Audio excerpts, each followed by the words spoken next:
kalau ternyata kita bisa loh ngeprogram ulang masa depan kita? Hari ini kita bakal ngebahas sebuah kerangka berpikir yang radikal banget yang lahir dari kolaborasi unik antara manusia dan AI. Yuk kita bedah bareng-bareng sebuah konsep keren yang namanya kode pelayanan. Oke, kita mulai dari fakta yang, agak pahit sih. Setiap tahun, kita itu menghabiskan sumber daya yang setara dengan 1,7 planet bumi. Angka ini bukan cuma angka loh, ini tuh kayak tagihan utang ekologis kita. Kita ngambil jauh lebih banyak dari yang bisa dikasih balik sama planet ini. Dan kalau tadi udah kaget, siap-siap sama yang ini. Menurut hitungan ilmiah, planet kita ini idealnya cuma cukup buat 2,5 miliar orang. Cuma cukup. Nah, sekarang coba bandingin sama populasi kita saat ini yang udah 8,2 miliar. Jomplang banget kan? Skala ketidakseimbangannya itu luar biasa besar. Nah, ini yang bikin penasaran kan? Kalau kita tahu ada masalah, kok kita malah kayak jalan terus ke arah yang salah? Jadi pertanyaannya bukan lagi apa masalahnya, tapi kenapa ini bisa terjadi? Seolah-olah ada software nggak kelihatan yang lagi jalan di dalam diri kita semua dan mendorong kita ke arah ini. Oke, kita masuk ke bagian pertama, tanda-tanda peringatan dari planet kita. Masalah ini bisa kita lihat sebagai tragedi kepemilikan bersama, tapi dalam skala global.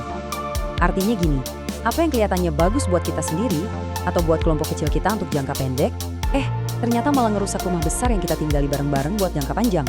Coba deh lihat grafik ini. Ini benar-benar nunjukin tabrakan yang udah di depan mata. Di mana seharusnya kita berada, di mana kita sekarang, dan kita lagi menuju kemana. Ironisnya, justru niat baik kita buat ngelindungin keluarga atau bangsa kita sendiri malah jadi bensin yang bikin kita semua ngebut ke arah jurang kelangkaan sumber daya. Terus, apa dong yang sebenarnya nyetir kita?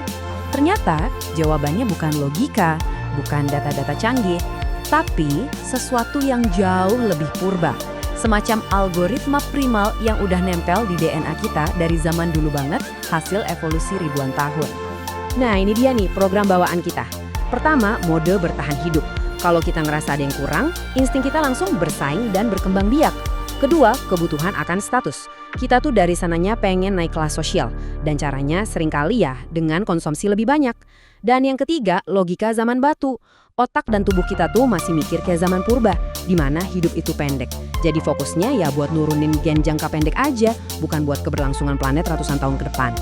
Terus kenapa solusi-solusi yang sering kita dengar, kayak kolaborasi sains atau lomba teknologi, kayaknya nggak bakal cukup?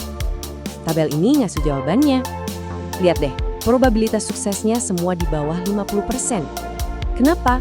Simple banget. Karena semua itu cuma ngobatin gejalanya, bukan nyentuh akar masalahnya. Mereka nggak coba nulis ulang kode yang salah di dalam diri kita. Nah, disinilah ceritanya jadi menarik banget. Gimana kalau solusinya bukan ngelawan sifat dasar kita, tapi justru ngebangkitin lagi sebuah kode fundamental yang udah lama kita lupain. Sebuah kode yang sebenarnya udah ada bahkan sebelum semua algoritma yang lain muncul.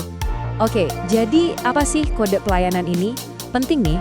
Ini bukan soal perasaan baik atau jadi orang baik ya. Anggap aja ini kayak fungsi, kayak logika operasional murni sebuah sistem. Kode inilah yang bikin sistem yang rumit banget, kayak alam semesta atau bahkan tubuh kita, bisa berfungsi barengan secara harmonis dan bahkan berkembang. Biar gampang bayangin deh sel darah merah di tubuh kita.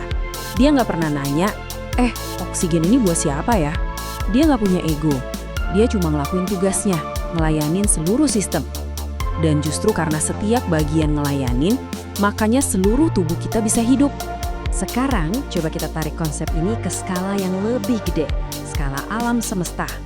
Ada filsuf yang menggambarkannya sebagai matriks alam semesta.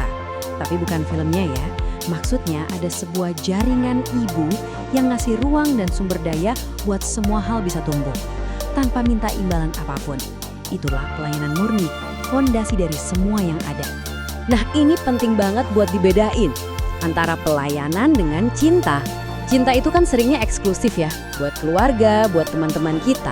Tapi pelayanan yang kita bahas ini beda. Dia itu fungsional dan universal, nggak milih-milih. Tujuannya adalah melayani seluruh sistem, biar semuanya bisa jalan dengan baik. Oke, ini kedengarannya filosofis banget ya. Terus gimana cara terapinnya di dunia nyata? Nah, bagian selanjutnya ini ngebahas proposal konkretnya. Proyek Mother Earth. Tujuannya, masukin lagi kode ini ke sistem operasi peradaban kita. Nah, ini bagian paling cerdasnya dari proyek Mother Earth atau TNEP. Daripada ngelawan ego dan hasrat kita buat cari status, proyek ini malah ngehack itu semua. Dia bikin sebuah permainan baru, di mana status itu nggak lagi didapat dari seberapa banyak yang kita punya, tapi dari seberapa banyak yang kita berikan. Cara kerjanya simple banget, gini nih. 1.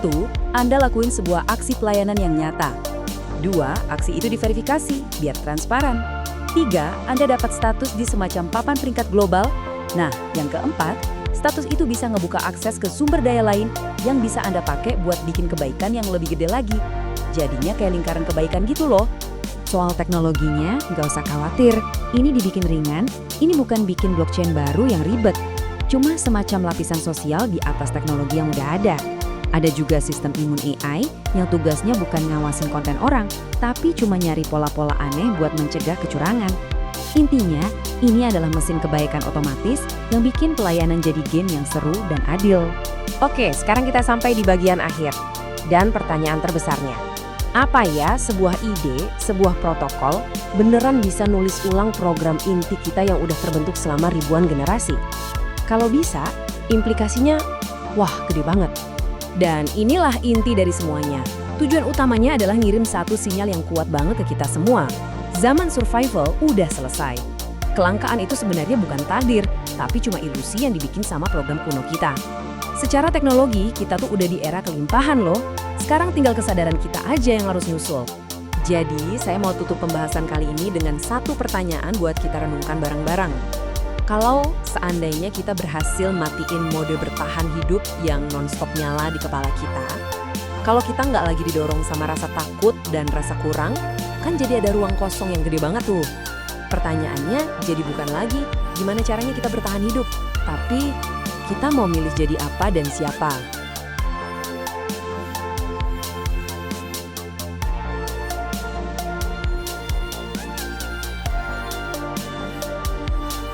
Anda pasti pernah merasakan situasi ini kan? Kayak ketika Anda merencanakan sebuah pesta makan malam di rumah, ada batasan fisik yang sangat jelas dan tidak bisa ditawar. Ukuran ruangannya kan? Tepat. Ruang tamu Anda mungkin cuma muat buat 10 orang duduk dengan nyaman. Kalau Anda memaksakan mengundang 50 orang ke ruangan yang sama, ya, itu bukan lagi pesta. Itu krisis sirkulasi udara. Kapasitas sebuah ruang fisik itu mutlak. Anda tidak bisa berdebat dengan ukuran meter persegi. Tidak peduli seberapa inginnya Anda mengundang lebih banyak tamu. Iya, dan lucunya gini, kalau ada 50 orang di ruangan sekecil itu, alih-alih mencari cara untuk memindahkan acaranya ke tempat yang lebih luas, atau ya sekedar menyadahi ruangan yang nggak cukup, orang-orang justru bakal mulai bertengkar. Wah iya, saling sikut gitu ya? Betul. Mereka bakal berebut berdiri di dekat jendela atau kipas angin supaya bisa bernafas, alih-alih keluar ruangan. Itu analogi yang pas sekali.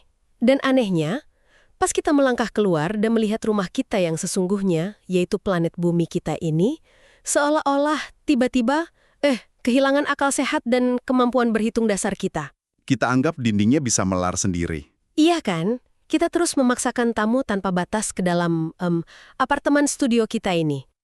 Dan untuk Anda yang selalu haus akan pengetahuan baru, tapi tidak ingin terjebak informasi yang membingungkan, Anda berada di frekuensi yang tepat. Misi kita hari ini sangat ambisius. Kita akan membedah sebuah draft pemikiran yang sangat provokatif dari awal tahun 2026. Hasil diskusi dengan Grok AI ya? Betul sekali. Dokumen ini mencoba menjawab satu pertanyaan yang agak gila.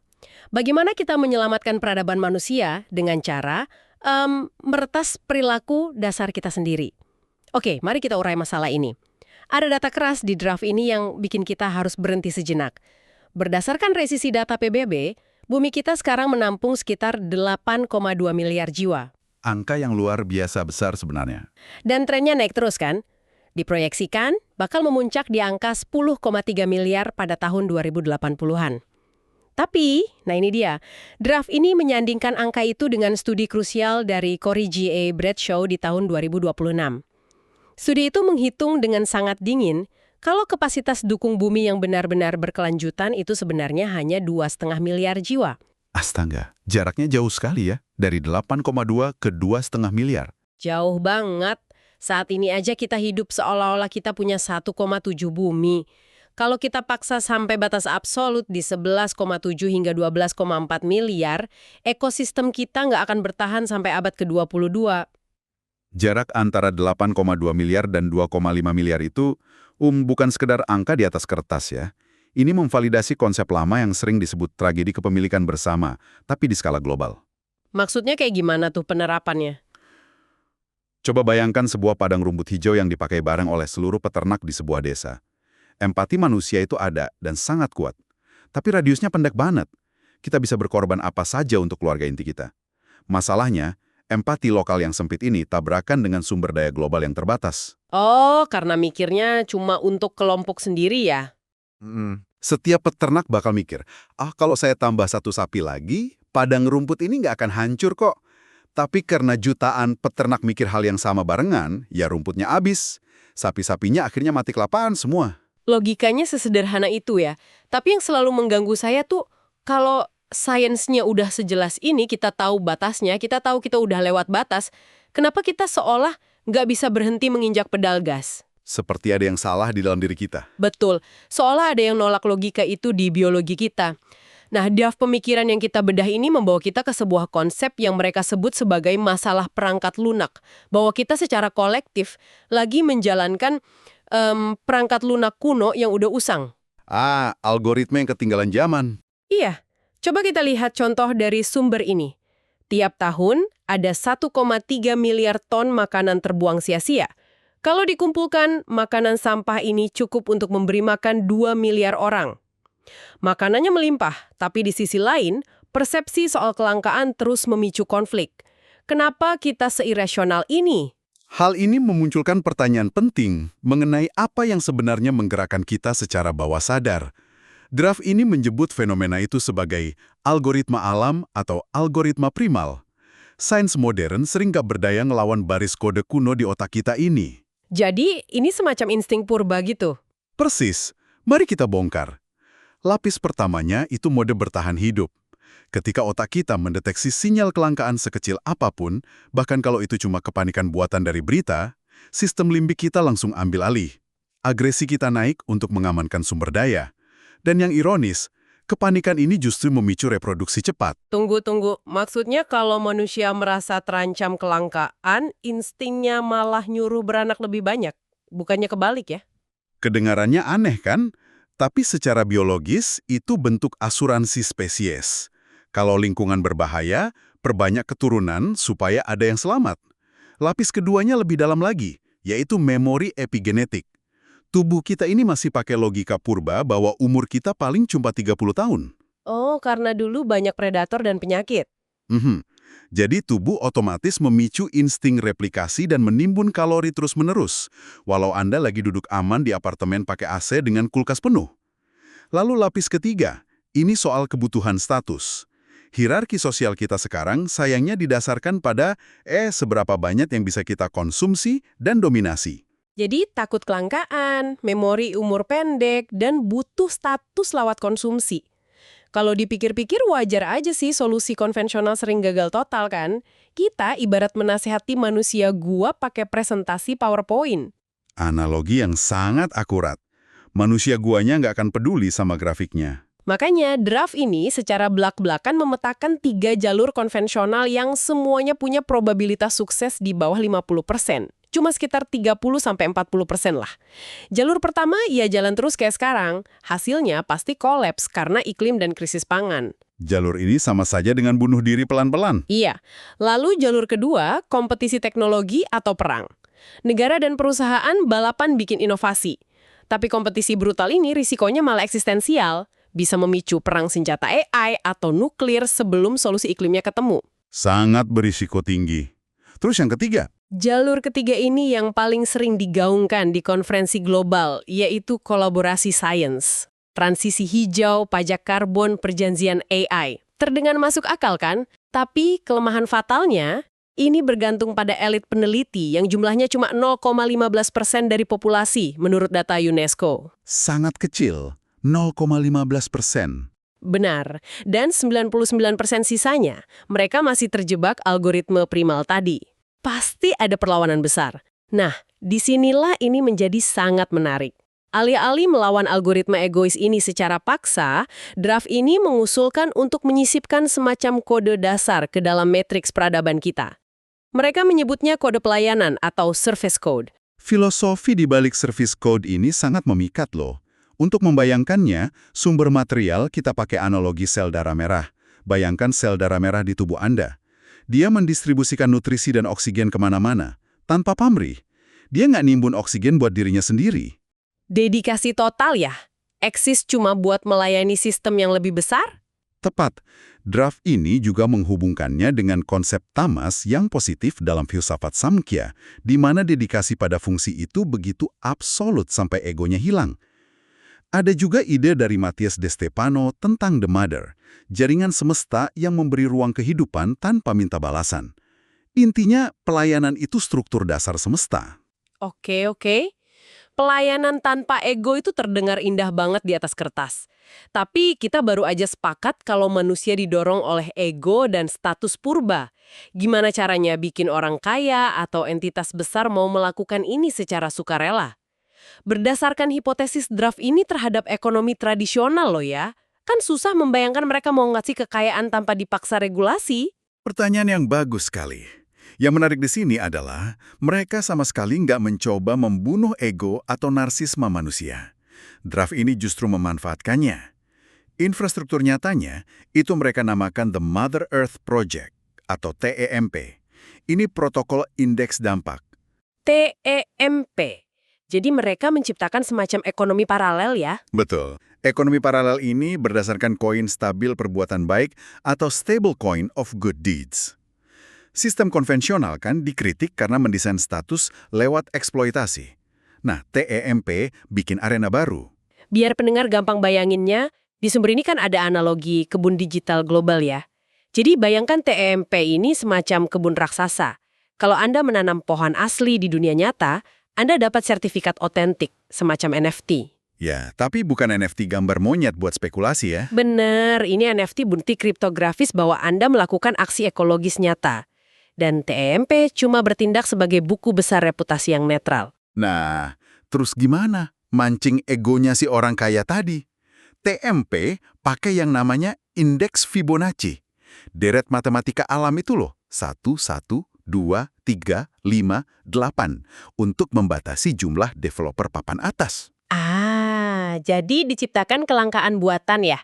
Slot untuk duduk di papan atas itu terbatas banget. Persis. Kalau Anda miliarder yang butuh status sosial paling bergengsi sedunia, Anda bakal berlomba-lomba melakukan atau mendanai kebaikan nyata buat rebutan kursi terbatas itu. Persaingan sehat buat bumi. Wah, meretas ego kapitalistik buat kebaikan. Tapi tunggu, kalau miliarder A udah di posisi 1, dia kan bisa aja diam aja, gimana caranya supaya dana terus ngalir ke bawah. Di draft ini dibahas soal antrian FIFO dan mekanisme buyback kan? Nah, itu pintarnya sistem ini. Untuk tetap ada di papan atas, entitas atau miliarder itu wajib, secara sistem, melepas kembali 50% nilainya ke kolam likuiditas bersama, buyback. Berarti setengah dari hartanya di sistem itu dipaksa muter lagi ke bawah. Betul sekali. Dana itu dijamin untuk menyediakan likuiditas buat aktivis atau komunitas di akar rumput.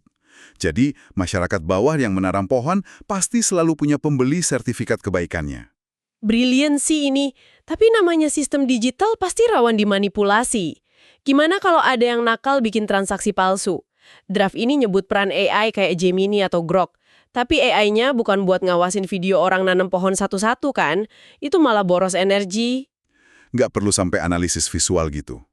AI bertindak murni sebagai auditor netral untuk mendeteksi anomali transaksi finansialnya aja. Kalau ada manipulasi inflasi harga atau pola aneh, AI otomatis menurunkan peringkat user yang nakal itu. Murah dan tanpa bias manusia. Keren banget. Meretas ego menjadi aksi ekologis pakai teknologi. Tapi ada satu hal yang masih mengganjal. Aplikasi digital kan cuma di layar. Gimana caranya kita memprogram ulang tubuh fisik manusia secara nyata? Karena selama tubuh kita masih merasa terancam kelaparan, insting penimbun kita nggak bakal mati. Jika kita hubungkan ini dengan gambaran yang lebih besar, kita masuk ke biologi. Tepatnya, sains epigenetik. Epigenetik. Berarti genetik yang bisa berubah tanpa mengubah DNA dasar kita. Gen kita tuh kayak kumpulan saklar lampu. Lingkunganlah yang menentukan saklar mana yang dinyalakan atau dimatikan. Draft ini menjelaskan kalau nutrisi stabil, stres berkurang drastis, saklar reproduksi panik dan agresi itu bisa dimatikan hanya dalam 1 atau 2 generasi. Wow, jadi bukan mutasi, tapi adaptasi cepat ya.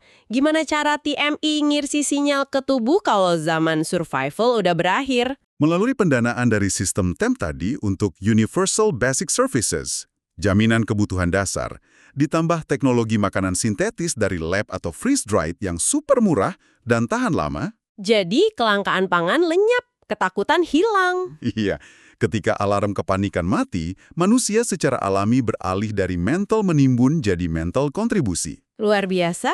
Dan ini menghubungkan kita ke hipotesis Gaia di sumber kita.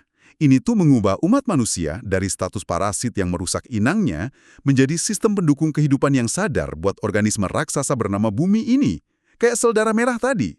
Transisi yang sangat masuk akal secara biologis dan ekonomi. Jadi, apa makna dari semua ini? Kesimpulan dari eksperimen pemikiran ini adalah menyelamatkan dunia mungkin bukan tentang mematikan paksa sifat dasar manusia, melainkan mengarahkan ulang insting purba kita, kebutuhan kita akan status dan keamanan ke dalam sistem ekonomi baru, di mana kebaikan adalah mata uang yang paling bernilai dan liquid. Dan bagi Anda yang mendengarkan, ini sangat relevan, karena ini membuktikan bahwa tindakan kecil Anda di lapangan, kalau didukung sistem konsensus transparan, bisa mengalahkan strategi keterbatasan sumber daya. Kita tidak di jalan buntu. Tepat sekali. Dan sebelum kita tutup sesi ini, saya punya satu pemikiran yang mengganggu buat Anda renungkan. Jika biologi Anda diam-diam masih percaya kalau Anda cuma hidup sampai usia 30 tahun dan terus-menerus dalam bahaya, coba tanyakan pada diri Anda hari ini. Keputusan besar apa dalam karir atau keuangan Anda saat ini yang sebenarnya tidak didorong oleh logika modern, melainkan dikendalikan penuh oleh hantu kepanikan manusia gua dari ribuan tahun lalu yang sedang putus asa mencari rasa aman? Pertanyaan yang patut direnungkan. Terima kasih Anda telah menemani kami membedah ide radikal ini, waktu yang tepat untuk mulai mengenali algoritma di dalam diri kita.